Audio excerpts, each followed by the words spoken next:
నమస్తే,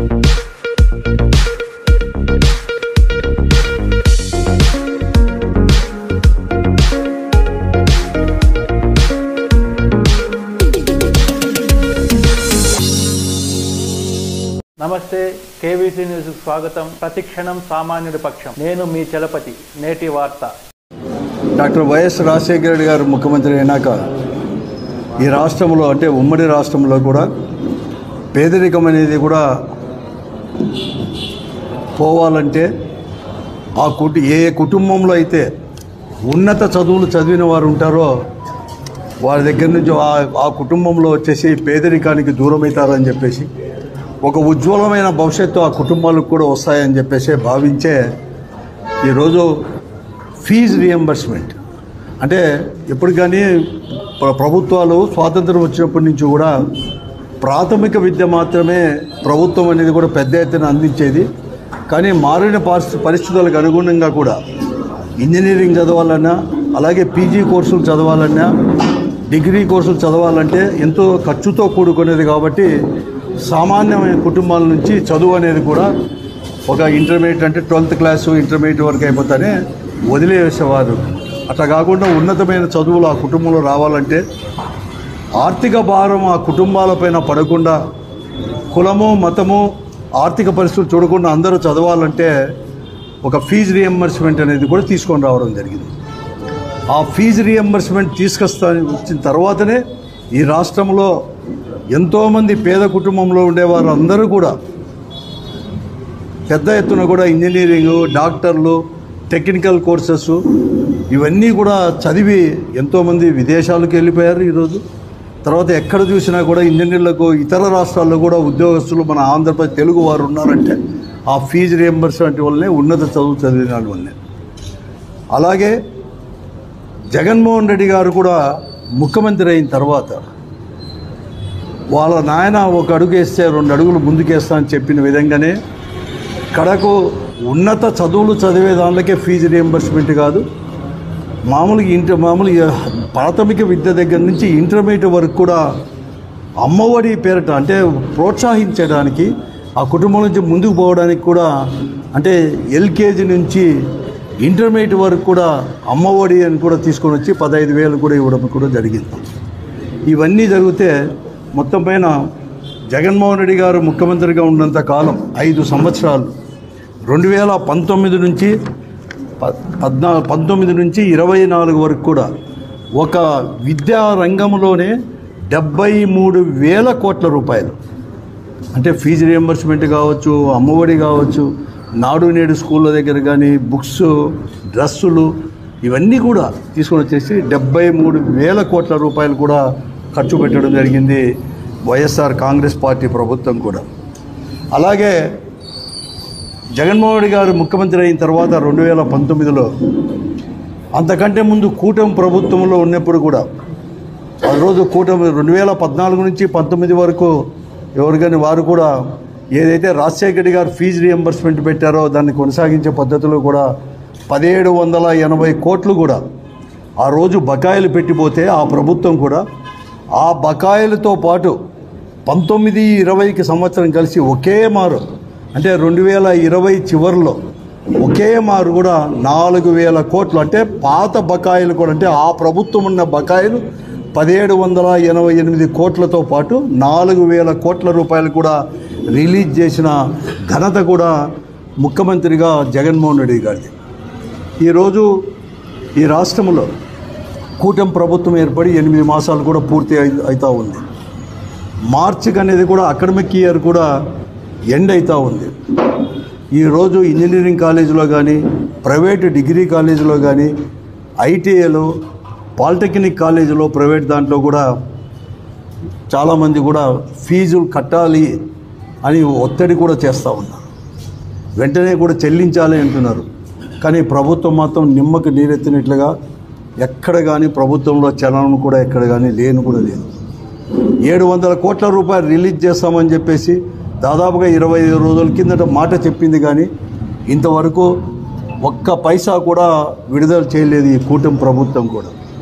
గతంలో కూడా అంటే గతంలో 2019 అంటే 24-25 సంవత్సరానికి కూడా జగన్మోహన్ గారు ముఖ్యమంత్రిగా ఉన్నప్పుడు వైఎస్ఆర్ కాంగ్రెస్ పార్టీ ప్రభుత్వం కూడా ఫీజుల కోసము చివరిలో అంటే మార్చి 1వ తేదీ 2వ తేదీ 708 కోట్ల రూపాయలు కూడా రిలీజ్ కూడా చేయడం జరిగింది. కానీ ఎన్నికల నిబంధనల వల్ల ఆ రోజు ప్రతిపక్షంలో ఉండే పార్టీలన్నీ కూడా అంటే ఇప్పుడు అధికారంలో ఉండే పార్టీలన్నీ కూడా ఎన్నికల కమిషన్కు కంప్లైంట్ చేస్తే తాత్కాలికంగా ఎన్నికలు అయిన తర్వాత రిలీజ్ కావాలని చెప్పేసి ఎన్నికల కమిషన్ వెంటనే అడ్డు చెప్పేసి అవి నిలబెట్టడం జరిగింది. వాటితో కలిపి ఈ అకాడమిక్ ఇయర్కు కలిపి ఇప్పటికీ ఇంకా కూడా 3,900 కోట్ల రూపాయలు ఈ కూటమి ప్రభుత్వం కూడా బకాయిలు అనేది కూడా పెండింగ్ కూడా పెట్టింది. ₹700 కోట్ల రూపాయలు రిలీజ్ చేస్తామనింది కానీ ఇంతవరకు కానీ రిలీజ్ చేయలేదు. దీనివల్ల ఇప్పటికే కాలేజీల యాజమాన్యాలన్నీ కూడా ప్రజలపైన అంటే విద్యార్థులపైన కూడా పెద్ద ఎత్తున ఒత్తిడి కూడా తీసుకొస్తున్నారు. వెంటనే ఫీజులు చెల్లించాలని చెప్పేసి ఫీజు రీఎంబర్స్మెంట్ ఒకవేళ జరిగితే ప్రభుత్వం మాకు కడితే ప్రభుత్వం చెప్పినట్టు కడితే మళ్ళీ కూడా మేము తిరిగి ఇస్తాం. కానీ మీరు మాత్రం ఫీజులు మాత్రం చెల్లిస్తేనే మార్చి కానీ ఏప్రిల్లో జరగబోయే ఎగ్జామ్స్కు కూర్చోబెడతాం, అలౌ అనేది చేస్తాము అని చెప్తా ఉన్నారు. అదే కాకుండా 2023-24 అకాడమిక్ ఇయర్ పూర్తి అయిపోయి పాస్ అయిన వారు అంటే 24 ఏప్రిల్ తర్వాత పాస్ అయిన వారికి చాలామందికి కూడా ఇప్పుడు కూడా పాస్ అయినా కూడా వారు ఇంకా కూడా ఫర్దర్ స్టడీస్ పీజీ కోర్సులకు పోవాలని కొంతమంది, విదేశాలకు పోవాలని చెప్పి కొంతమంది అయితే ఉద్యోగాలకు సెలెక్ట్ అయిన సర్టిఫికేట్ అనేది కూడా కాలేజ్ వారు ఇవ్వలేదు కాబట్టి ఇవ్వకుండా కూడా చాలామందికి కూడా పెండింగ్ కూడా పెట్టారు. వారు కూడా కాలేజీల చుట్టూ కూడా ప్రతిరోజు కూడా ప్రదర్శన చేస్తూ ఉన్నారు, కలెక్టర్ల దగ్గరికి పోతున్నారు.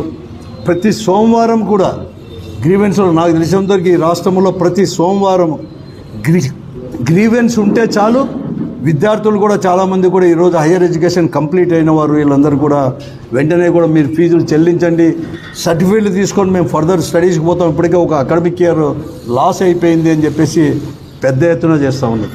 కానీ కూటమి ప్రభుత్వంలో కానీ ప్రజాప్రతినిధుల్లో కానీ ఎక్కడ కానీ చదువుకోని లేదు. కాలేజీలకైతే మేము చెప్పాము, ఎవరు కానీ ప్రెజర్ చేయొద్దని అని చెప్పి కలెక్టర్ల ద్వారా ప్రభుత్వం ఏమో చెప్పిస్తూ ఉంది. కానీ ఏ యాజమాన్యం కానీ ఈరోజు నేను జిల్లాలో ఇక్కడే చూస్తున్నాను, అనంతపురం జిల్లాలో చూస్తున్నాను ఇంజనీరింగ్ కాలేజీలన్నీ కూడా ఏ యాజమాన్యం కానీ ప్రభుత్వం చెప్పిన మాట ఇవ్వలేదు. కొంతమంది యాజమాన్యం మాత్రం కొన్ని కాలేజీల్లో మాత్రం మిమ్మల్ని ఎగ్జామ్ కూర్చోబెట్టుకోవాలంటే ఫీజులు కడితేనే కూర్చోబెడతాం, వారు వెనక్కిస్తే మళ్ళా తర్వాత మీకు వెనక్కి చెల్లిస్తామని చెప్పి చెప్తా ఉన్నారు. కొంతమంది అయితే బాండ్ల పైన, అది చాలా తక్కువ మంది, బాండ్ల పైన తల్లిదండ్రులు సంతకం పెట్టి మేము కన్నా ఫీజు కట్టకపోతే కట్టే సర్టిఫికేట్ తీసుకుంటామని చెప్తే మాత్రమే ఇస్తామని చెప్తున్నారు. ఈ పరిస్థితుల్లో ఉంది. చాలా మార్లు ప్రభుత్వానికి కూడా అన్ని విద్యార్థి సంఘాలు కావచ్చు చాలా అందరూ కూడా చెప్పినా కూడా ఇదిగో అదిగో అంటున్నారు కానీ ఎక్కడ కానీ ఇవ్వలేదు. కానీ ఈరోజు గత ప్రభుత్వమే 23-24 సంవత్సరంలో దానికే ఫీజులు అనేది కూడా కొద్దిగా బకాయిలు పెట్టి ఉంది అని చెప్తారు. ఏం కాదం లేదు, government is a government, it is a continuous. ఎవరు అధికారంలో ఉన్నారు, ఎవరు ముఖ్యమంత్రి ఉన్నారు, ఏ పార్టీ అధికారంలో ఉండేది ప్రభుత్వం చేస్తూ ఉంది అనేది ఎప్పుడు చూడరు అనమాట. It is a continuous process. Government అనేది ఎప్పటికి కానీ ఉండదు, గవర్నమెంట్ అనేది ఉంటుంది. కాబట్టి ఏ గవర్నమెంట్ ఇచ్చినా చెల్లించాల్సిన బాధ్యత కూడా. అందుకోసమే 2019లో జగన్మోహన్ గారు ముఖ్యమంత్రి అయినాక 1780 కోట్ల రూపాయలు బకాయిలు ఉంటే కూడా ఆ సంవత్సరాన్ని 19-20 ప్లస్ పాత బకాయిలు కలిపి 4,000 కోట్లు రిలీజ్ చేశారు. అలాగే చేయమని చెప్పి మేము అడుగుతూ ఉన్నాము, మాటలకు పరిమితం కాకుండా. ఇప్పటికే నేను చూస్తూ ఉన్నాను, మీరు అమ్మఒడి ఇవ్వలేదు, అప్పుడే స్లో పాయిజన్ ఇచ్చినట్లుగా ఎక్కడ కానీ అంటే అమ్మఒడి అంటే పేరైతే మార్చినారు, తల్లికి వందనం అని చెప్పేసి. జగన్మోహన్ రెడ్డి గారు కుటుంబానికి ఒకటి మాత్రం ఇస్తే నేను ఎంతమంది చదివినా కూడా 1వ తరగతి నుంచి ఇంటర్మీడియట్ వరకు ఎంతమంది చదివినా కూడా అన్నీ ఇస్తాను, తల్లికి వందనం 15,000 అని చెప్పేసి ఇంతవరకు ఎక్కడ కానీ ఇవ్వలేదు. కడకు ఒకరికి కూడా ఇవ్వలేదు.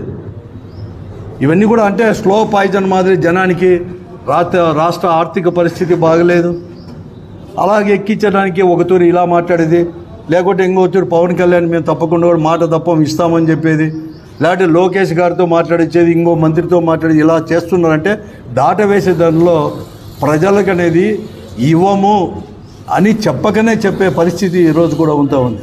అందుకోసమే ఈరోజు చాలామంది కూడా ఈ ఉన్నత విద్య చదివే వాళ్ళు ఎంతమంది కొంతమంది అయితే వెళ్ళిపోతున్నారు. ప్రైవేట్ స్కూళ్ళల్లో కూడా ఉండేవాళ్ళు కూడా ఫీజు కట్టలేక ఆ సంవత్సరానికి ఇంత 20 గంటల వాళ్ళు కూడా వదులుకుంటున్నారు ఆ స్కూళ్ళు కూడా. ఆ పరిస్థితి కూడా ఈ రాష్ట్రంలో నెలకొని ఉంది. అందుకోసమే ఈరోజు వైఎస్ఆర్ కాంగ్రెస్ పార్టీ, ఎందుకంటే మేమైతే ప్రతిపక్షంలోనే ఉన్నాం, మాకు సీట్లు 11, ఎవరేం చెప్పాల్సిన అవసరం లేదు, మాకు కూడా తెలుసు వాస్తవ పరిస్థితులు కూడా. కానీ ఒక ప్రతిపక్ష పార్టీగా మేమేదో ఎమ్మెల్యేలు కావాలనో లేకపోతే మా పార్టీ తరపున జగన్మోహన్ రెడ్డి గారు ముఖ్యమంత్రి కావాలనో లేదు. మా బాధ్యత ఈరోజు ప్రజాస్వామ్యంలో రాజకీయ పార్టీలకు కానీ లేకుంటే ప్రతిపక్ష పార్టీలు ఏదైనా ఉన్నాయి కానీ ప్రజల యొక్క బాగోగులను చూసుకునే బాధ్యత ఉంటుంది. కేవలం అధికారం మాత్రమే పరమావధిగా చేసుకొని పోయే పార్టీ వైఎస్ఆర్ కాంగ్రెస్ పార్టీ కాదు, జగన్మోహన్ రెడ్డి గారు కాదు. అందుకోసమే ఇప్పటికే రైతు సమస్యలపైన కానీ లేకుంటే పెద్ద పెనుభారం అనేది కూడా ఎలక్ట్రిసిటీ ద్వారా కూడా వారు వేస్తూ ఉంటే దానిపైన కూడా వినతి పత్రాలు ఇచ్చాం. దాంట్లో భాగంగానే ఈరోజు మరొక మారు కూడా నేను ప్రభుత్వానికి ఇప్పుడే మేము హెచ్చరికలు చేశాం వైఎస్ఆర్ కాంగ్రెస్ పార్టీ తరఫున. ఇది మంచి పద్ధతి కాదు, వెంటనే ఫీజులు కూడా ఫీజు రియంబర్స్మెంట్ అన్నీ కూడా పాత బకాయిలు ఈ సంవత్సరం బకాయిలు అవన్నీ కూడా చెల్లించి ప్రజల యొక్క జీవితాలతో ఆడుకోకుండా వారి యొక్క ఆడుకోండి కూడా వెంటనే చెల్లించాలని చెప్పేసి మేము ఇప్పుడు చాలా మార్లు కూడా మా వైఎస్ఆర్ కాంగ్రెస్ పార్టీ అధ్యక్షులు జగన్మోహన్ రెడ్డి గారితో పాటు మేము అందరూ కూడా అనేక రకాలు కూడా చేశాం. చివరగా రేపు 5వ తేదీ బుధవారమే కదా, 5వ తేదీ ఏమైంది బుధవారం, రేపు 5వ తేదీ బుధవారం అనుకుంటున్నాను. 5వ తేదీ అంటే వచ్చే నెల ఫిబ్రవరి 5వ తేదీ ఒక ర్యాలీ ద్వారా ఆ ర్యాలీలో పోయి కలెక్టర్ ఆఫీస్ వరకు పోయి కలెక్టర్ దగ్గర వినతి పత్రం ఇచ్చి చివరి హెచ్చరిక ప్రభుత్వానికి ప్రజల తరపున చేయాలని చెప్పి మేమంతా కూడా వైఎస్ఆర్ కాంగ్రెస్ పార్టీ నిర్ణయించింది ఈ రాష్ట్రంలో. దాంట్లో భాగంగానే అనంతపురం జిల్లాలో అందరూ విద్యార్థులకు కూడా ఎవరు కానీ అధైర్యపడద్దండి, మానసిక ధైర్యాన్ని విద్యార్థులు కానీ లేకపోతే తల్లిదండ్రులు కానీ కోల్పోవద్దండి. ప్రభుత్వం కన్నా మీకు ఆదుకోకపోతే వెంటనే చేయకపోతే మీ తరపున పోరాడడానికి వైఎస్ఆర్ కాంగ్రెస్ పార్టీ జగన్మోహన్ నాయకత్వంలో ఉంది అని చెప్పేసి కూడా మేము వచ్చేసి 5వ తేదీ కూడా పెద్ద ఎత్తున ర్యాలీ తీసుకెళ్ళిపోతున్నాం. ఆ ర్యాలీలో విద్యార్థులు అలాగే ఆ విద్యార్థుల యొక్క తల్లిదండ్రులు వారికి సపోర్టుగా కూడా వైఎస్ఆర్ కాంగ్రెస్ పార్టీ నాయకులు కార్యకర్తలు వాటితో పాటు కూడా వైఎస్ఆర్ కాంగ్రెస్ పార్టీ శ్రేణులు అందరూ కూడా పెద్ద ఎత్తున చేసి ప్రజల కోసం పోరాటం చేసే దాంట్లో భాగస్వాములు కావాలని చెప్పేసి మేమందరూ కూడా విజ్ఞప్తి కూడా చేస్తాం.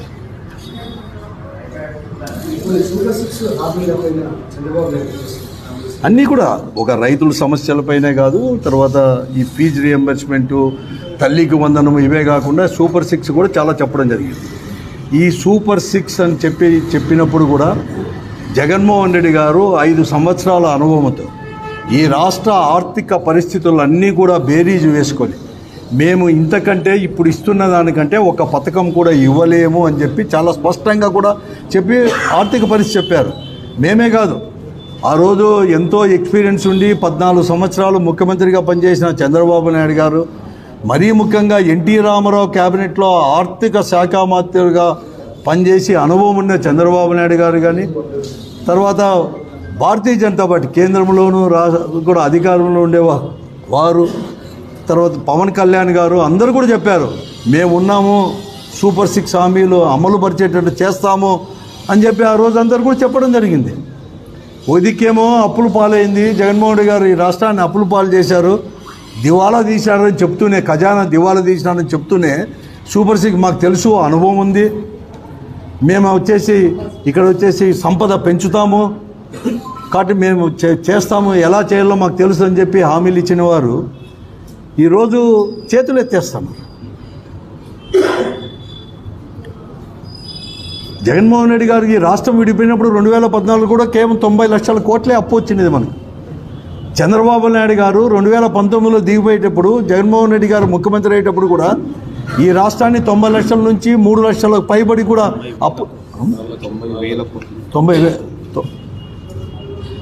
90,000 కోట్లు చేసి వచ్చినాడు. 3.5 లక్షల కోట్లపై కూడా అప్పు చూపించినాడు. అయినా కూడా ఎక్కడ కానీ ఏదైతే నవరత్నాలు చెప్పామో ఒక్కటి కూడా తప్పకుండా ఇచ్చిన ఘనత కూడా మాదే, వైఎస్ఆర్ కాంగ్రెస్ పార్టీ. ఈరోజు అన్నీ తెలిసి అనుభవం ఉండి చెప్పి ఈరోజు సూపర్ 6 వచ్చేసి దివాళా తీస్తుంది, మేము చేయలేము అనే పరిస్థితి తీసుకొస్తున్నారు. ఏదేమైనా కానీ ఫీజు రియంబర్స్మెంటే కాదు, ఏదైతే ప్రభుత్వం అధికారం రాకమునుపు హామీలు ఇచ్చిందో ఈ కూటమి ఈరోజు ఉందో ఆ పార్టీలన్నీ కూడా అమలుపరచడానికి ఈ ప్రభుత్వానికి మెడలు వంచి కూడా అవన్నీ అమలుపరిచేసే బాధ్యత ప్రతిపక్ష పార్టీగా వైఎస్ఆర్ కాంగ్రెస్ పార్టీ ప్రజల యొక్క సహకారంతో ఉద్యమించి పోరాటాలు చేసైనా కానీ అమలుపరిచేటట్టు కూడా చేస్తాం. మేమేదో ప్రభుత్వంలో ఉంటేనే కాదు మేము మాట నిలబెట్టుకునేది, ప్రతిపక్షంలో ఉన్నా కూడా ప్రజల కోసం పోరాడడానికి కూడా సిద్ధంగా ఉన్నాం. ప్రజలు కూడా సంసిద్ధులు కావాలి. ఎవరికైనా ఆత్మస్థైర్యం పోగొట్టుకోద్దండి. చాలా పోరాటాలు చేసిన చరిత్ర ఉంది ఈ తెలుగు వారికి కూడా, కాబట్టి దానికి పోరాటం చేసేందుకు కూడా సిద్ధంగా ఉంటుందని చెప్పేసుకుంటాం. ఇంతటితో నేటి వార్త సమాప్తం. మరిన్ని వార్తా విశేషాలతో మీ ముందుకు వస్తుంది KV's news. Until then signing off మీ కేవీ చలపతి.